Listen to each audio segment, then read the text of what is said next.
Sí, ¿cómo está todo el mundo? Aquí está Aida Rodríguez y ustedes están mirando a Studio Q. Así no se lo pierdan. That's how we get out. Studio Q Show. Now you know. I will be on network television at the end of the month. I can say that. And I have something very exciting coming out that's going to be all over the place. And I can't talk about it yet, which is really weird. We can't get it. What network? NBC. I can say that, NBC.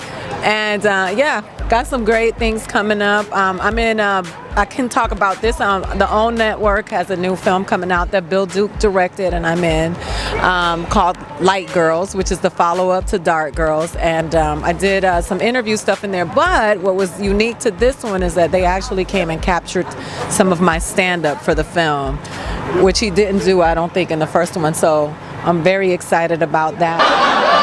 And I wonder why nobody called me back.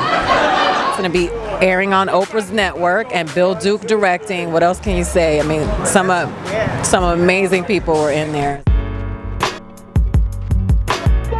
I talk about it on stage. One of the funniest things I hear is about when dark-skinned people say that when we were in slavery, we were in the house. And I'm like, when we were in slavery, we were in slavery. I don't know what made you think that being in the house was any better. When you getting beat up by white girls, you know you can beat. And you getting molested by the Quaker Oats man. Like, really? Send me out to the field with Terrell Owens and LeBron James. I want to go pick some cotton because I'm tired of this foolishness. That is how I feel about the light-skin, dark-skin struggle. It is a struggle for us all. I'm from Puerto Rico. Colorism exists in my culture. The lighter you are, somehow they think I'm dark in Puerto Rico, for Puerto Rican, the Puerto Rican culture. I'm a darkie. So it's just amazing how we think that being, lighter or darker makes your struggle better. We all going through it. And some of us are sicker than others, and sadly, the ones who are lighter, who think they're doing better, they're sick. And the dark ones that think that the light ones are doing better are sick. It's awful. I mean, it's real, and we deal with it every day. It exists around the world. It happens in Africa, it happens in Latin America, it happens in Canada, it happens in Australia, and it's a sickness that we have to rid of, because until we rid of that illness, we won't be united, and we need that so that we can move forward. Well, I can't have a comedian here and not ask about, the Donald Sterling situation. You know what? Let me tell you what I think about Donald Sterling. Can I jump off here? Can I get a little ratchet with y'all? What I thought about I thought that girl was so tired of sleeping with that wrinkly old man that she said, how do I get out of this and keep some money out of this deal? So she turned on the dude, threw him under the bus, and found an exit strategy that ended with lots of money.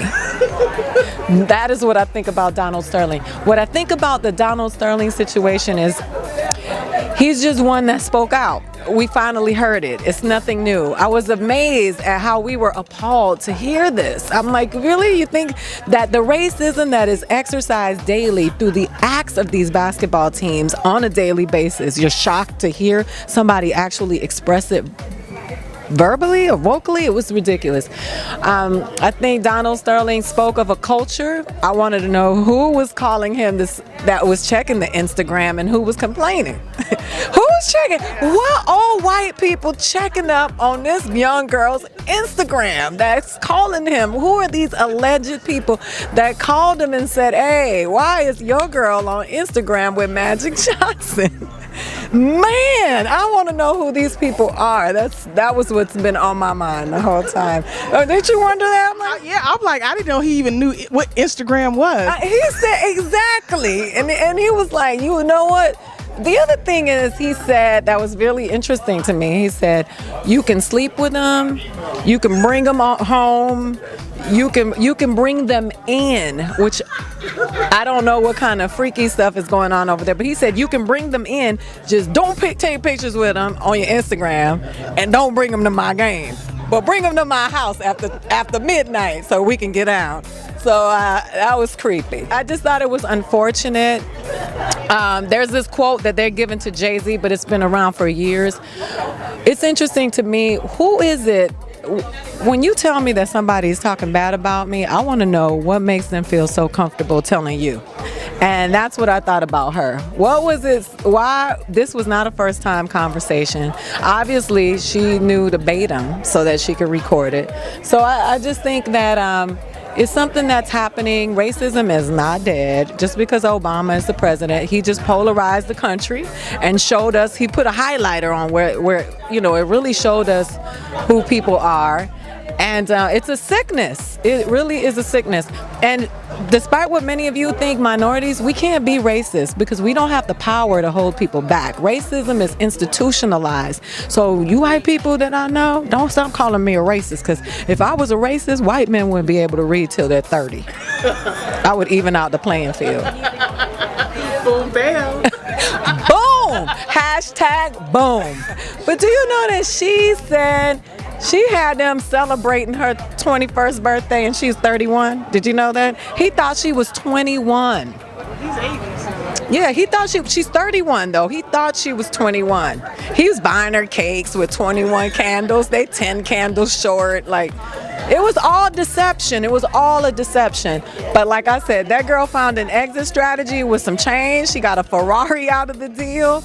And the last thing I'm gonna say before I go out of here, I was tired of the men banging on his wife, because the wife said, she was like, I don't know if that's him or not on the tapes. And all the men that I know were just like, that bitch knows he's lying. I said, look, didn't y'all say y'all want a ride or die chick?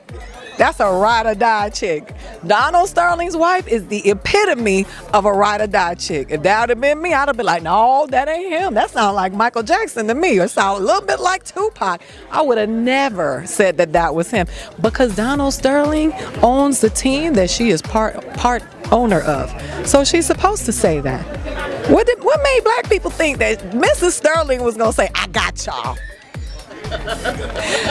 Wake up. Wake up, y'all. Studio Q Show.